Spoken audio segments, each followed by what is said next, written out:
Hello and welcome back around the bonfire. It is the show once again screaming out justice for Jonathan Dean. If we're giving out hockey assists, the man deserved one last night. It's John and Tim back. I didn't want to start on a sad note, Tim, so I had to start on a fun note. Unfortunate evening. Let's say that and start there. Front of in your presence, and you did nothing. You did nothing as you saw Jonathan Dean getting robbed of a hockey assist. Look, nobody told me in the moment. All right, I'm not looking at the score sheet. Although I did have to go back and watch all the replays because there were too many flags. Less flags in front of me at games. That would be great. Yeah, the supporter section should be completely full of flags as long as they're not directly in front of whoever you are whenever you're the person saying that. Yeah. Exactly. That's the perfect way to do it. Great to be back. Well, great to be back under the circumstances, I suppose. Chicago Fire losing 3-2 to FC Cincinnati. At this point, it should just be like FC Evander, which... Look, I think this is maybe the clearest place to start since we don't have much news. The one piece I'll get to before we jump into things. Tim, can you give us anything on Robin Lod? We got the tidbit last night that he was headed to the hospital. I don't know if we have anything else past that. That's all I got. Yeah, Greg, when we asked in the press conference afterwards, said he was in the ER, and it was not looking good. Now, no idea what that means.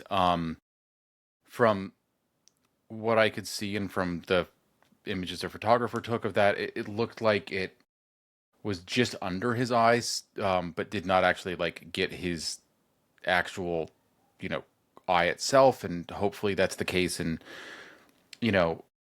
it's why stuff like that's a red card. It's not about intent. I don't think there was ill intent in it. It's about dangerous play. And this is a good reminder of what the laws of the game, or at least a lot of them are there for, which is that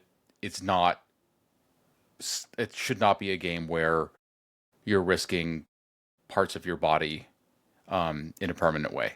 So yeah, I saw a lot of complaints from Cincinnati fans about that last night. And it was look, there were a lot of questionable calls on the evening.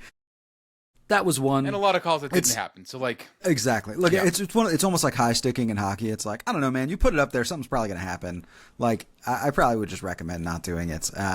And that's the way it goes. So obviously, T's and P's, thoughts and prayers out to Robin. Hopefully he recovers quickly and we see him back on the field soon. As for the rest of the game, Tim, I feel like the story of Evander's year is he wishes he could play Chicago Fire each and every week. If my numbers are right, he has 5 goals on the year, 4 against Chicago, 1 against New York Red Bull, and that one was a penalty too. So it's not exactly like he's having much success anywhere else. That's part of it, but I mean, again, we're a third of the way through the season, and this, I've written about this, how stupid it is to be small sample sizes, because if you're a third of the way and you can't call it a sample size, then what's the point of any of this? But at the same time, I mean, clearly FC Cincinnati have been in a bit of a rut, and clearly I think that where they were when the Fire faced them the first time is not where they're going to end up in the standings and in the way that they feel about themselves and all kinds of other stuff. And that is so highly correlated to Evander and the way he's been playing and hasn't been playing. And he was going to get out of the rut, and he's getting out of the rut, and it seems to be having done that at the Fire's expense. I mean, not great, but I mean, this may be the last hat trick he scores this year. It's not going to be the last time that he scores goals that change games this year. You know what I mean? I think we're going to see more of that again. Well, let's kind of talk about how we got there, right? It was a bit of back and forth in the first half. Hugo Cuypers and Evander both with a brace before the halftime whistle blew. Man, another just incredible individual performance from Hugo Cuypers. Disappointing that the result turned the way it did. Things go all the way to the end of the game. Hugo Cuypers then misses a penalty just after the 90 minutes had passed, and then Evander, somewhere around the 97th, it feels like, finally puts the penalty home after a foul from Jay Davila in the box. Look, a disappointing result. I think my initial blow, I had 2, and one I think is more measured than the other. One, let's start with number 2, because I think it's more measured, and that's a better place to be. It felt like it was a fairly even game in the big moments, and since both teams got a in the big moments, both teams got a soft penalty late. One team converted it, the other didn't. I'm not 100% sure that the penalty was that soft on either end of it. But be that as it may, I mean, this is one of those things where I guess I had somebody that I know from Cincinnati texting me saying that they thought it was a soft red card on Kyle Smith, and I was like, I don't know how you would come away with that impression. Like the Cleat to guy, face, man.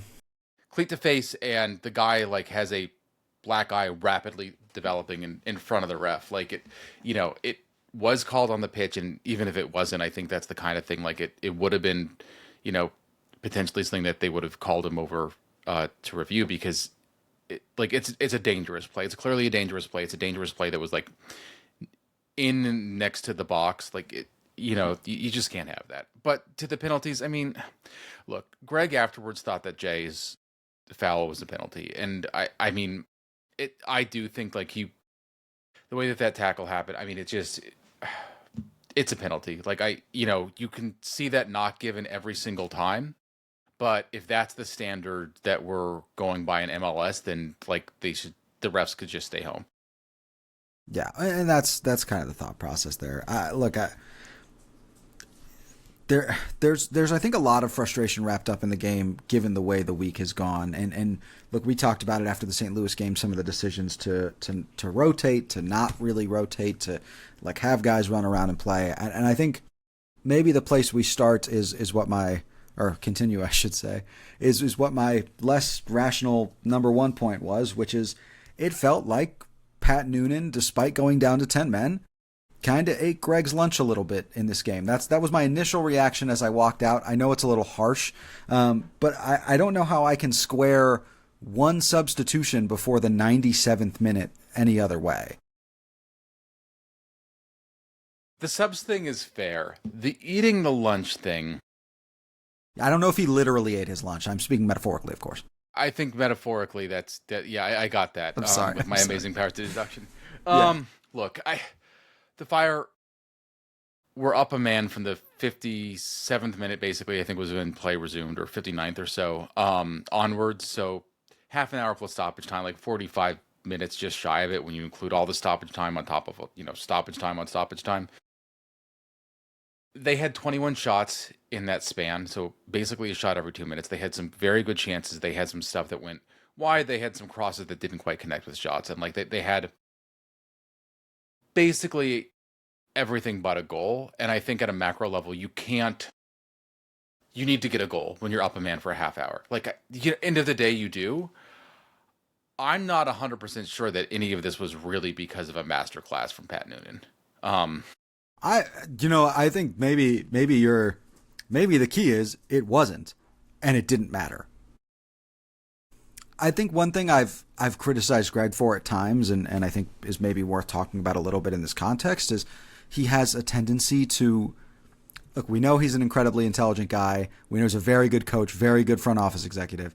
He has a tendency to try to outthink the room, and this felt like that. This felt like if you watch basketball, Tom Thibodeau in the playoffs not playing any of his bench, JJ Redick not subbing anyone off in the second half of a do-or-die game, and then you get to the end of the fourth quarter, everybody's dead on their feet. And a ton of credit to Hugo and Phil and Marin. They played a ton of minutes, and they were still pushing at the end of that game. But I was going to say, like, that's one of my takeaways. Like, I mean, you would think they would be dead. Like, you'd think that they would be I was walking kind of surprised, honestly.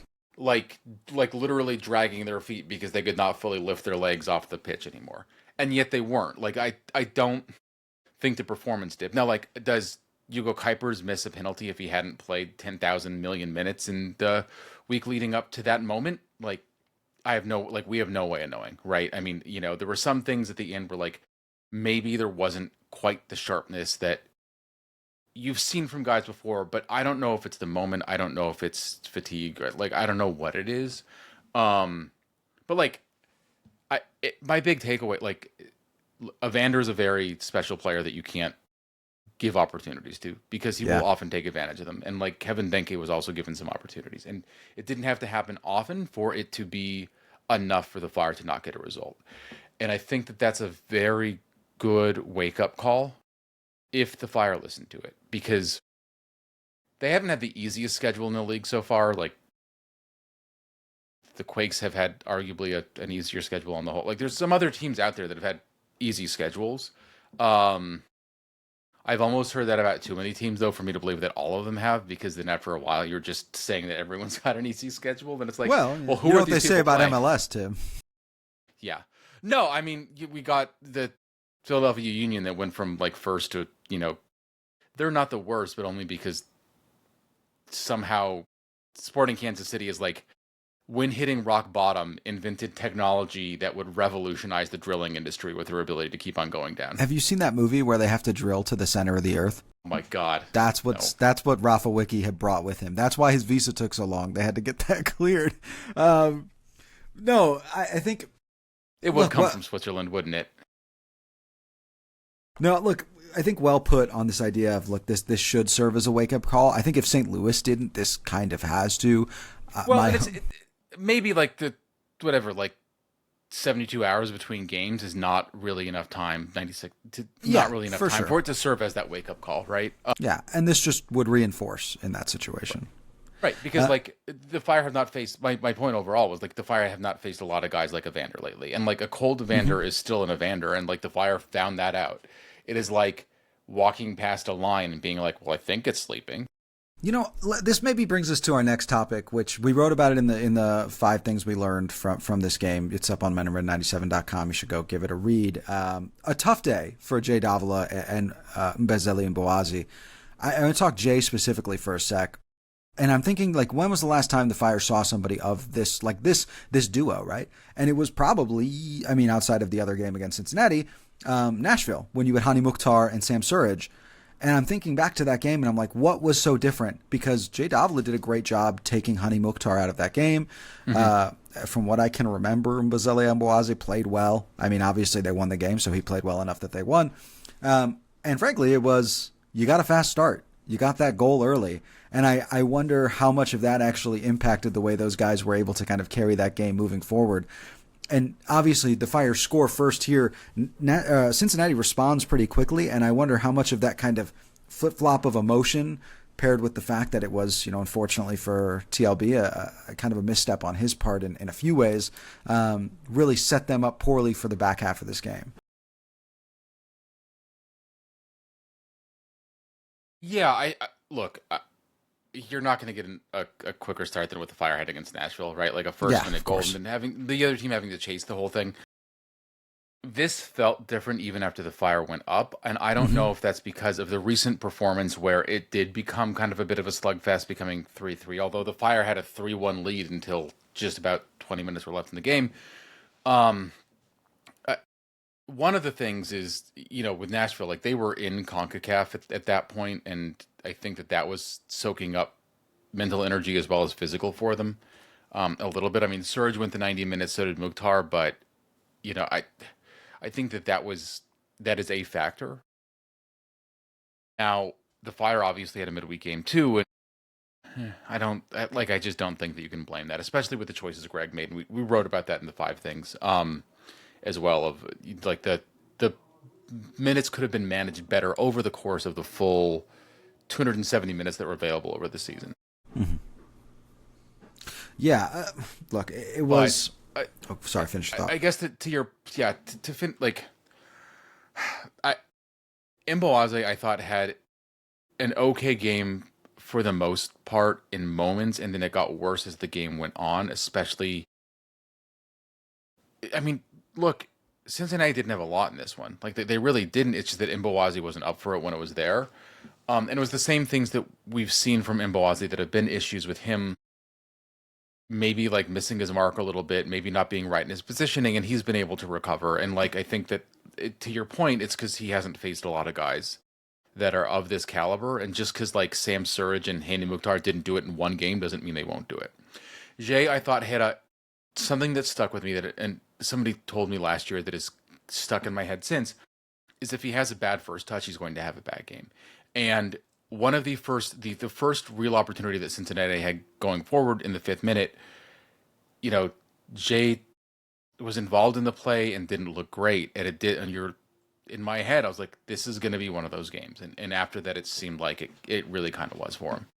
And this is like, it's not exactly like out of left field either, just in terms of his performances. He was good against Sporting Kansas City. So was everyone. I have a really hard time putting a lot of weight in that. He wasn't great against Cincinnati the first time around, and he wasn't great against Atlanta when he got subbed off. And then, a little bit of a poor interaction with Greg Berhalter. Obviously, got the start in the next league match, but it still just feels like he's kind of in a rut at the moment overall, and maybe that's all it is he's just piling on himself. But so one quick note, not to pile on, go ahead. To pile on Jay about this too much, but I think this is a little bit relevant just to like where his headspace may be and the decision to play him or not play him, and where I think Greg is at with that, because obviously he's been getting, I think it's fair to say, like, a lot of minutes, right? Like opportunities in the 2 MLS games this week, and that's presumably why he didn't play midweek. I think coming off being mad at Greg, I think, is one thing, and I think that Greg is probably capable of just taking it. But he also doesn't do like the whatever you want to call it, like high five, like shaking it like Maury's hand as he's checking coming with on. Maury, yeah. Yeah, check it.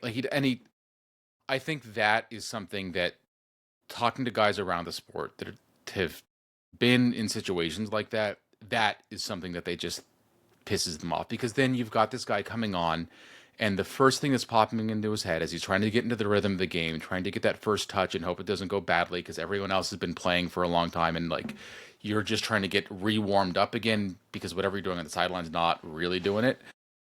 And he's thinking in his head, what did I do to piss off that guy? And that's not a fair thing to be putting into a guy's head when they're also trying to get into a game state. It's also not fair to the team to be putting on a sub when fresh legs are coming on for that to be what's coming on. Yeah, no, absolutely. And look, I think that it circles back to the question of the substitutes, right? I felt like at halftime, you could have taken him off, probably could have taken Robin Ludd off, probably could have taken CLB off, if we're being just totally honest there. And I was pretty surprised, to be totally honest with you, that we did not see Mauricio Pineda in that game.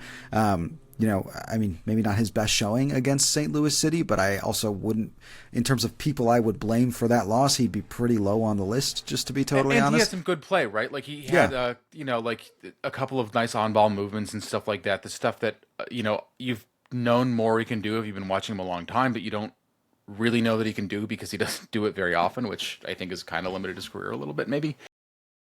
And for a game that was being played fairly direct, too, that surprised me, right? One thing Mauricio Pineda does do really well is he can ping those long passes. He can make a line-breaking pass from deeper in the formation, along with just being stout defensively, right? Yeah, and that gives you something that, like, then you've got two guys that can do that with Anton there as well. And the it allows Anton to play forward a little more freely, too. Exactly. And so that helps. But, look, I asked Greg about it because I asked him about subs in general and Jay specifically, not Mboazi. Like, in retrospect, maybe I think that Mboazi's performance ultimately was weaker. Certainly his worst performance for the Fire. I mean, but either way, it's... Yeah. And just because I thought Pineda was such a ready-made sub that we know can be in there and do it. And I mean, Joel Waterman is too. You're swapping a World Cup bound center back for another. Like how much more of a like for like can you really get, even though they play the game differently?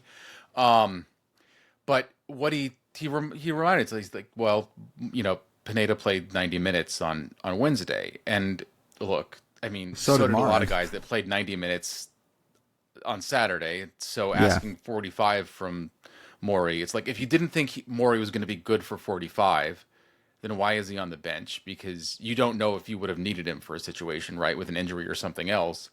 And I get that sometimes guys are on the bench that you don't think are good for 90, and like that's normal, but like, Look, I don't want to get bogged down on the subs. We'll move on, but it's becoming a trend here where you're not allowed to say or act like you don't trust your bench when you're the one building it. Like Poussa Ditajan was fully rested and available for this game, and everybody was playing well, but at a certain point you have to ask yourself, could I use just fresh legs? Could I use a different profile? Marin Haile Selassie The motor was there. I don't know if his touch was, right? Like that, there's a lot of pieces there that go into that. And same thing with the Sergio Orahel, with Mauricio Pineda. Heck, even with Dylan Borso. I thought Jonathan Dean played really well in this game, but you're up a man. Take that chance, right? Move in on an attacking fullback and a more attacking fullback and just see what you can make, right? Or more minutes from Bamba, right? Like Bamba ultimately came in. I don't know what the plan would have been if Lode hadn't been hurt in that moment. I think it's telling that with the Fire playing in a 4-4-2 and Lode in kind of that second striker role, it was Bamba that came in, which again makes me think maybe Bamba was supposed to come in for Lode in somewhere Or around maybe for that Marin, time. right? See, that would have been my assumption is that was going to happen to be from, but it's not what we got. But then in that case, you also could have subbed Jason Shukaluk on, if you're going to do that like 4-4-2 second striker thing.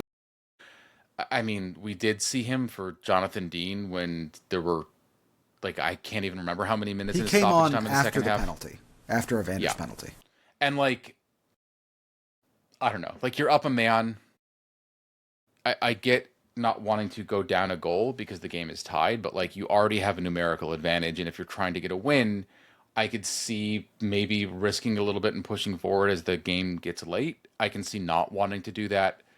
But again, it's been a bit of a theme, I think, and I get the intent here, but we also know that on some level, Greg trusts these guys, right? Like because Pineda had a boatload of minutes last year. He helped the team get to the playoffs. Sergio Orahel was a regular starter throughout a lot of the season. We've seen very little of him this year, and like I get that the depth chart has changed in terms of like last year you needed to be ahead of like Kellen Acosta and Romani Kwame, and this year it's different. But Shukaluk I think has looked good in the minutes that he's had. Dylan Borso has looked good in the minutes that he's had, and look, one good performance does not mean that you're like there and ready, but no, but it's like it's a styles make fights, right? And that's kind of the point there, right? No, I don't think Dylan Borso should have started this game over Jonathan Dean because I don't know that Dylan Borso is going to last 90 minutes against Evander because, by the way, that's what they had Evander doing for large swaths of this game, picking on Jonathan Dean. And, I think outside of a few broken moments, he did a pretty good job. But I guess I say that to say, but you go down a man or you go up a man, bring on the more attacking fullback. This is a kid who can play the ball in from wide areas really well. He's still a good defender. He's probably quicker, maybe a little faster than Jonathan Dean. Like, there were opportunities there, and I'm just, look, this is maybe brings us to... At the same time, just maybe to put a bow on that, like, Dean is one of the guys that he wasn't even available for selection on Wednesday, so in theory, had a lot of fresher legs than, like, sure. Marin Heist last year, played 270 minutes. Like, not that it would have been Dean for Marin, although we have seen Marin at fullback, which is a whole different story. Yeah. Like, there were guys that put on a boatload of minutes, and there were guys that you think could have shown something if they had been given some time to.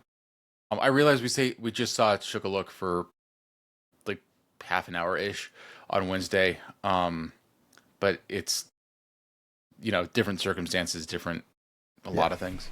Yeah. Look, I think last thing we maybe want to talk about, he ties in a little bit to what we're saying there. Greg, after the game, Tim, you were in there asking the questions, so I think you wrote in the 5 things, came into the room with a smile on his face, albeit later than it would normally be. And kind of the first thing it sounded like he said was, we played a good game, right? Like we like the numbers are great, this and that. And you brought up an interesting point in the 5 things, which was this concept that you labeled right before we got on, the XG farming. Can you kind of walk us through what that is? And yeah, I'm just curious. Okay, so on the night, the Fire wound up with 33 shots. 10 shots on target. FC Cincinnati had 10 shots total across the 90 minutes. 6 of those shots were qualified as big chances by Foot Mob. They had more touches throughout the game. The Fire had more touches in FC Cincinnati's half than FC Cincinnati had in their own half. Now, one of the issues that I've had with the Fire, like if you've just the way that the team has played this year, is it seems like they really don't have a creative playmaking midfielder. In a number 10 central role is where you commonly see them. I mean, I'd be fine if it was like a fluid thing with him on the wing sometimes. Like Zink can kind of do that role. Lud can kind of do that role. He hasn't looked good when he's seen it, and we haven't seen him used that way lately. And I think that's sort of what the Fire were missing. And like just as a point of contrast, right? Like you saw Evander's ability to just slip past some pretty good defenders who maybe were not having the best night, but just basically slip right through them into the box, get into dangerous areas. And even though he was the guy that scored all the goals in that night, he was also doing a little bit of that in a way that was creating space for others. And it just seemed like something that the Fire clearly don't have on their roster. And so in exchange, the Fire had all of this pressure, and what they ended up doing was getting a bunch of shots that were good, but maybe not as good as they could have been. So, there's a where goals come from framework that American Soccer Analysis developed. And one of the outcomes of that is you can qualify shots by great, good, average, or poor. Throughout the full game, and penalties count as a shot in this, just to be clear. The Fire had 3 great shots, 1 goal off of great shots. FC Cincinnati had 2 and 2 goals off of great shots. So basically, if you are talking open play, it's 2 great shots to 1, and that's with the Fire playing up a man at home. Now, the Fire had more good shots, like 3 compared to none for Cincinnati, but that just goes to what we're talking about of if you need something to be perfect, that's when a guy like Evander can really be useful. 14 of the shots were listed as average, 13 of the shots were poor, like for the Fire. And, you get a bunch of average shots and like they will have, 0.1, 0.15, whatever XG, and that number will crank up. But especially with a guy like Roman Salentano, and I mean, he's a good you won't necessarily get to production in any one match that the XG model says you will. Over the course of a season, you'll probably get close to it. And that's sort of what happened here. Yeah, look, I mean, even if we wanted to simplify this to like the nth degree, right? Look at like total shots or expected goals per total shots, and the Fire's is like 0.13 and Cincinnati's is 0.15. Like it's I guess I say that to say like there's not really a great disparity in terms of what you're producing. You're just taking a lot more shots at a certain point. And to your point, if you can't actually break in, great shots, right? Like they did have some great shots, but it wasn't incisive, right? So I should have asked you this before. Does the penalty count as a great shot? It does, yes. Okay, so they had 2 total, and that was one of them. Yep. Yeah, I mean, says something for. And then that first goal, which like that like point blank goal that they had in the 24th minute that opened the scoring for Cincinnati was also a great shot because I mean you're like literally he's right in front of goal, yeah, of course. Which I mean that's a whole other and like hole. Right. So goals on average shots happen a lot, right? Like they're average, they're not poor. But it seemed like the Fire were settling for shots that were less than ideal. Like if you look at the shot map, it's all over the place and you almost can't read it just because it's like the net is whatever your marker is for the shot map. It's, like you just can't see the box really. But a lot of them go from areas kind of wider from where you want. And it's the situation too of like when they got there. So sure. Can I put on my meatball hat for a second? Like just, fan gosh. We lost. I'm just gonna be as simple as I can here. It bothers me. It bothers me a lot when you lose a game that you should win, probably by multiple goals, and your coach comes out and says, "Oh, well, we played really well, actually." Well, and look, technically, I think the Fire did play well. I think part of it is also Greg is very good at what he does. And he's very, very well media trained. Like his time with the USMNT made absolutely sure of that. So I think there's a little bit of when he came in, the first things that he said, I think he didn't even realize that the mics were on yet. They may not have been. I'm not sure. They're in the transcript the team sent out. As he's sitting down, basically, he's like looking at us and he says, "This is why we love this game, right? Absolutely incredible." And it was almost like disbelief of like it was wild that we didn't win this game. And look, you get, 33 shots, you get 10 shots on target, you get 10 corners with this team's ability to perform on set pieces, and you'd think you'd win a game when those things are happening. Well, but that's been the story, right? You and I talked in the preview about how this is a team that beats itself. They don't really get beat. And we are applying some of last year's set piece goal numbers to this year's team. They have not been as prolific to this point. They haven't been bad outright, but they certainly aren't the best set piece team in MLS the way they were last year. And look, like I said, I was putting on the meatball hat. I was being a little hyperbolic in the reaction there. But I think there is an aspect of a result like that, look, and maybe it's being done privately. I would actually trust that it probably is. If that doesn't light a fire under you and say, hey, man, this is the fourth time this has happened to us this year, arguably, yeah, fourth time, because two draws, 3 losses now. I think the Columbus game was fairly even, like 0-0 draw that you're due for a couple of those a year. This is the 4th time this season you've dropped points. Right, whether that be from a win to a draw or concede first, right? They've yet to concede first, and it's not dropping points in the first half; it's dropping points after the 60th minute. I think that's maybe and many of the goals are just simple mistakes, and I think that's one of Greg's points. Now, if a simple mistake happens once, you're like, that happens once. If a simple mistake is the only way that you're losing games, you have to say, well, then we're relying on never making mistakes to win games. Which not 100% true, right? But those end up being the thing that cost you. So you're not producing enough the other way to overcome the mistakes you're making.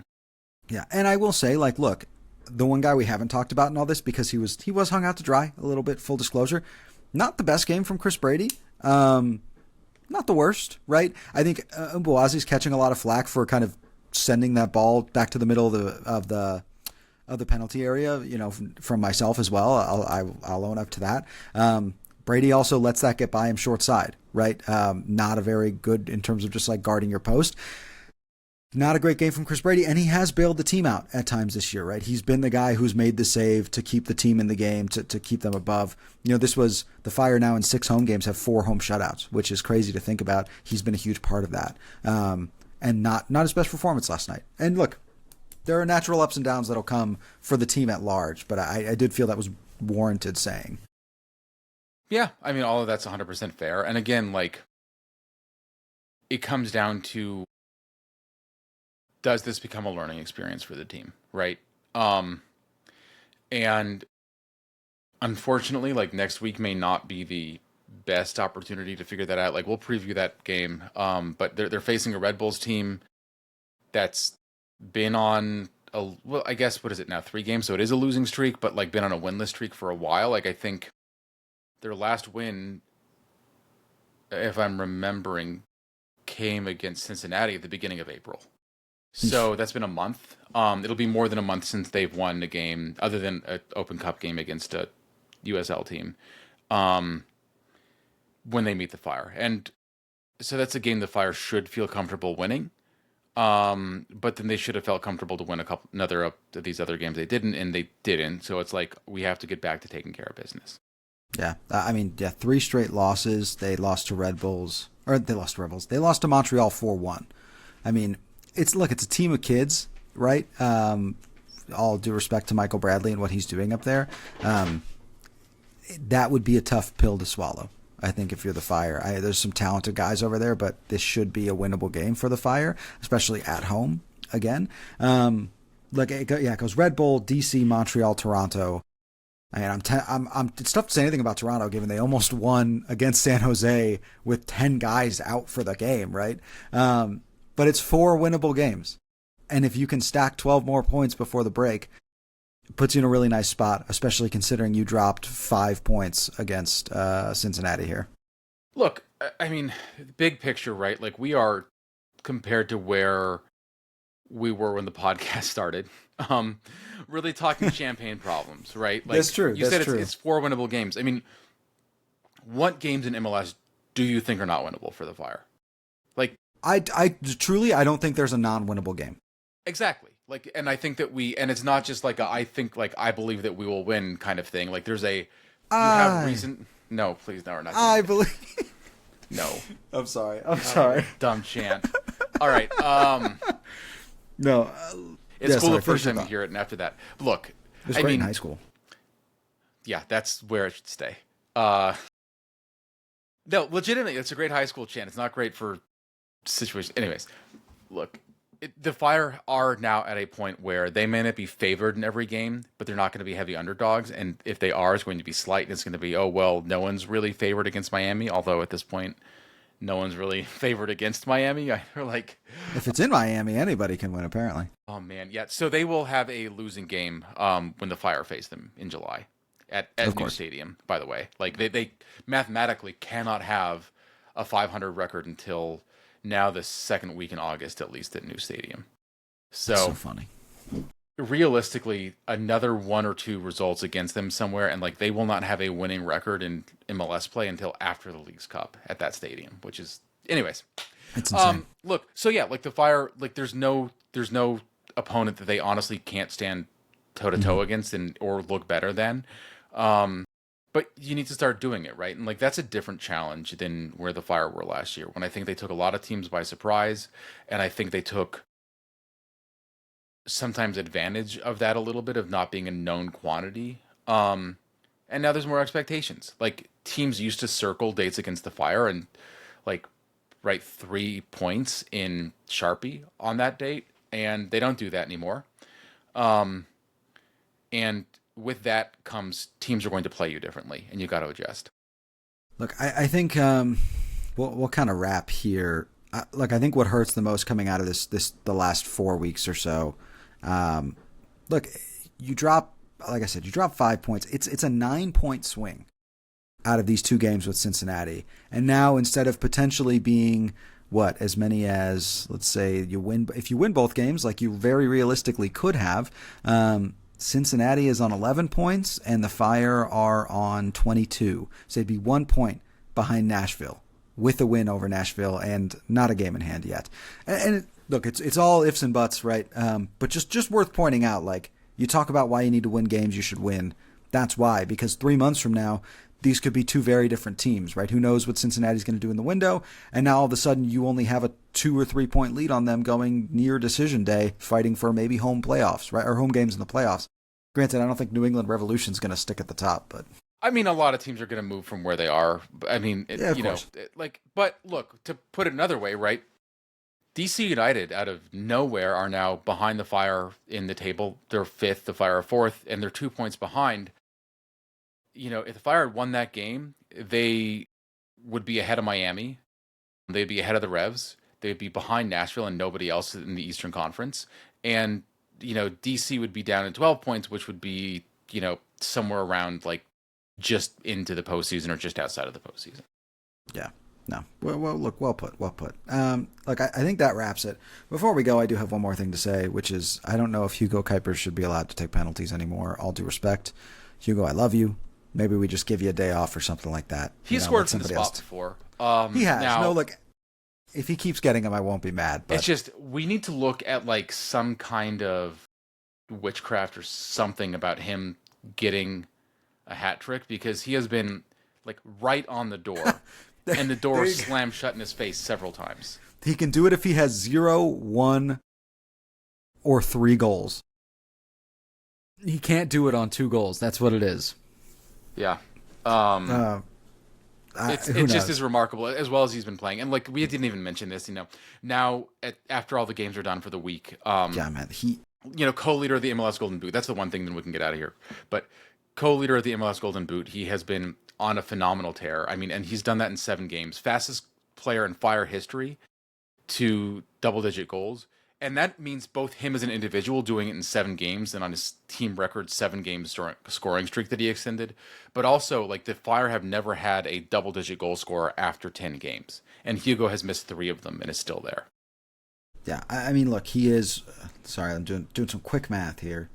He's on pace over 34 games for 48 goals. And look, he's not... Look, that's not going to happen. Nobody said it. But, like, we talked early in the year. Like, well, he's not going to get 34 games because he's already missed 3. So, exactly, for starters. Yeah, but, yeah. But, I mean, look, he 20 goals is within reach. 25 goals is within reach.